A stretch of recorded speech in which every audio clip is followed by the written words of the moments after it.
উনি আমাকে কেন সুন্দরী বলবে? উনি আমার স্তনে হাত দিবে কেন? আমার বুকে কেন আঁচড় পড়বে? কেন আঁচড় পড়বে? আমি মুখ এখন কেমনে দেব? আমার রুম তালা মাইরা আমার মারবে। সে তো মহিলা না।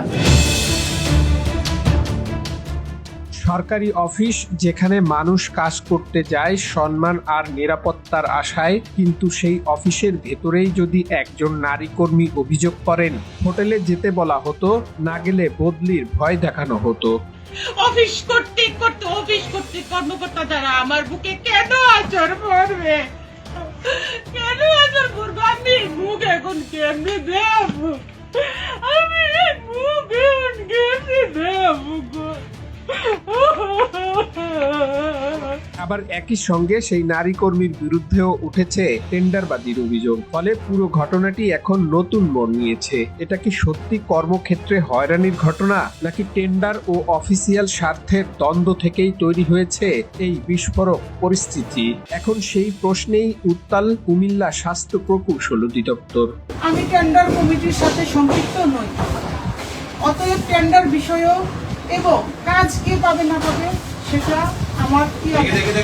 কর্মস্থল হওয়ার কথা নিরাপদ, যেখানে নারী পুরুষ সবাই সমান মর্যাদা নিয়ে কাজ করবেন, কিন্তু কখনো কখনো সেই কর্মস্থলই পরিণত হয় অভিযোগ পাল্টা অভিযোগ আর বিতর্কের কেন্দ্রে। ঠিক তেমনই এক আলোচিত ঘটনা সামনে এসেছে কুমিল্লা স্বাস্থ্য প্রকৌশল অধিদপ্তরে।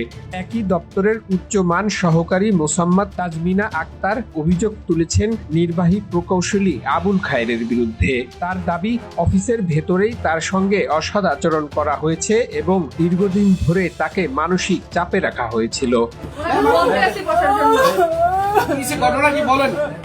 আমাকে যৌন নিপীড়ন করা হয়েছে, আমাকে যৌন হেনস্থা করা হয়েছে। তাজমিনা আক্তারের অভিযোগ অনুযায়ী নির্বাহী প্রকৌশলী আবুল খায়ের তাকে ব্যক্তিগত সময় দেওয়ার জন্য হোটেলে যেতে বলতেন। তিনি দাবি করেন, এই প্রস্তাবে রাজি না হলে তাকে বদলির ভয় দেখানো হতো। নারী কর্মীর ভাষ্য মতে, এমন পরিস্থিতিতে তিনি মানসিকভাবে ভেঙে পড়েন। আমারে অনৈতিক ভাবে কই, আমি বলে রুমো বলে যাইতাম। উঠে বসেন না,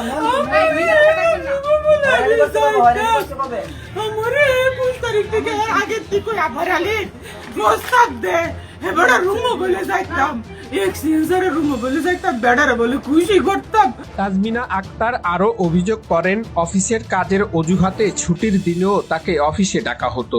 সেই সময় বিভিন্নভাবে তাকে অনৈতিক প্রস্তাব দেওয়া হতো বলেও দাবি করেন তিনি। তার ভাষায়, এসব প্রস্তাবে সাড়া না দেওয়ায় নির্বাহী প্রকৌশলী তার ওপর ক্ষুব্ধ ছিলেন। আনলে আমারে বলে বদলি বলে করে দিব। নাম আবুল খায়ের, নির্বাহী প্রকৌশলী আমার অফিসের। সবচেয়ে গুরুতর অভিযোগ আসে চলতি মাসের 21 তারিখের একটি ঘটনাকে কেন্দ্র করে। তাজমিনা আক্তারের দাবি, সেদিন তাকে নির্বাহী প্রকৌশলীর কক্ষে ডাকা হয়। কক্ষে কয়েকজন কর্মকর্তা উপস্থিত ছিলেন। সেখানে তাকে প্রকাশ্যে অপমান ও হেনস্থা করা হয় বলে অভিযোগ করেন তিনি। এক পর্যায়ে এক স্টাফ তার হাত চেপে ধরেন এবং সেই সময় নির্বাহী প্রকৌশলী তার শরীরের বিভিন্ন স্থানে স্পর্শ করেন বলেও অভিযোগ তুলেছেন এই নারী কর্মী।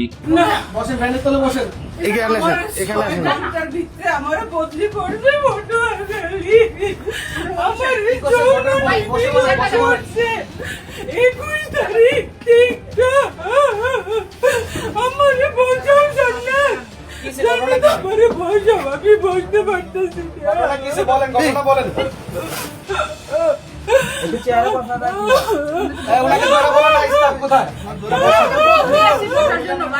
ঘটনার পরপরই তাকে কুমিল্লা থেকে পটুয়াখালীতে বদলি করা হয়েছে বলে দাবি করেন তাজমিনা আক্তার। তার অভিযোগ, মাত্র কয়েক ঘন্টার মধ্যেই বদলির আদেশ জারি করে তাকে চুপ করিয়ে দেওয়ার চেষ্টা করা হয়েছে। এ নিয়েও শুরু হয়েছে আলোচনা সমালোচনা।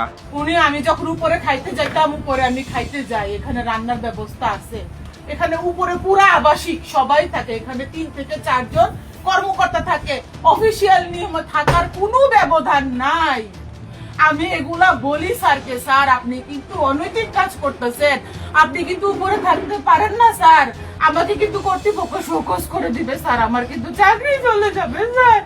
উনি বলে পাটনামি করো, বদলি শোকজ তোমার মুটকি দিয়ে বইরে আমারে বুঝাও। শুধু ব্যক্তিগত হয়রানি নয়, তাজমিনা আক্তার অফিসের বিভিন্ন অনিয়মের অভিযোগ তুলেছেন। তিনি দাবি করেন কোনো ধরনের বিজ্ঞপ্তি ছাড়াই বিভিন্ন প্রকল্পের লটারি পরিচালনা করা হতো। এছাড়া অফিস ভবনের তৃতীয় ও চতুর্থ তলায় ব্যক্তিগত বাসার মতো ব্যবহার করতেন নির্বাহী প্রকৌশলী আবুল খায়ের। আপনি যে লটারিটা করলেন স্যার, আমি তো কইতাম পারি না, বই সাইয়া আমি দেখি স্যার এই লটারির উইনারদেরকে আপনি পে অর্ডার সঠিকতা যাচাই করার জন্য চিঠি দিচ্ছেন স্যার। সেই স্মারক বই আমার লেখার কথা স্যার, ওই স্মারক বই আউটসোর্সিং লেখে, এই ব্যক্তি আউটসোর্সিং লেখে আমার স্মারক বই। আমার অফিসে কোনো মূল্য নাই আমার, আমি একজন প্রশাসনিক কর্মচারী। আপনারা এখানে খাতা আছে 10-15টা বা 20টা, প্রত্যেকটা খাতা আমাদের এন্ট্রি আছে। আমরা এখানে আউটসোর্সিং হলো আমরা এই অফিসে কাজ করি। এই লোকে আমি জানি না ক্যামেরা দর্শন সেই সুবিধা বলছি। প্রশাসনিক কোনো অর্ডার আছে কিনা, আমার এক্সিএনএল লিখিত কোনো অর্ডার আছে কিনা, ওরকম কোনো অর্ডার আমি শো করি নাই, আমি দেখি নাই। তারা যে মেমো বইটা তারা যে লিপিবদ্ধ করতে পারে এই অর্ডার তো আমি দেখি নাই স্যার, তো আমাকে দেখাই নাই। আমি বললাম এস্টিমেটর টিপু স্যারকে, স্যার আপনি যে পে অর্ডারের জন্য যে চিঠি দিচ্ছেন এই চিঠিটা আমি করছি না, এই চিঠির স্মারক তো স্যার 423, এই চিঠির স্মারক স্যার 423 স্যার হবে, এটা আমার চিঠি স্যার, এটা আমি দাখিল করব।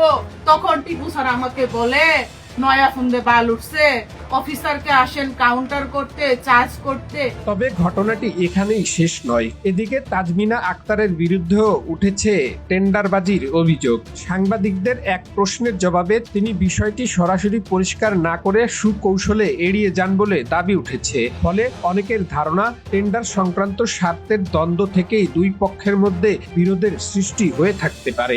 এখানে তো আরো অনেক মহিলা কর্মী রয়েছে, তারা তো কোনো যৌন নিপীড়নের অভিযোগ, এটা তাদের একান্ত ব্যক্তিগত ব্যাপার। আপনার বিরুদ্ধে অভিযোগ আসছে যে আপনি বিভিন্ন কাজগুলো টেন্ডার পাইয়ে দেন। এছাড়া নাঙ্গলকোটের একজন ঠিকাদার আছে, নাম ওনাকে আপনি কাজ পাইয়ে দিচ্ছেন, এমন অভিযোগগুলো আসছে আমাদের কাছে, প্রমাণ আছে। আপনি টেন্ডার বাণিজ্য করছেন এখানে, এটা আমাদের কাছে প্রমাণ আছে। ঠিক আছে, হ্যাঁ ভালো কথা।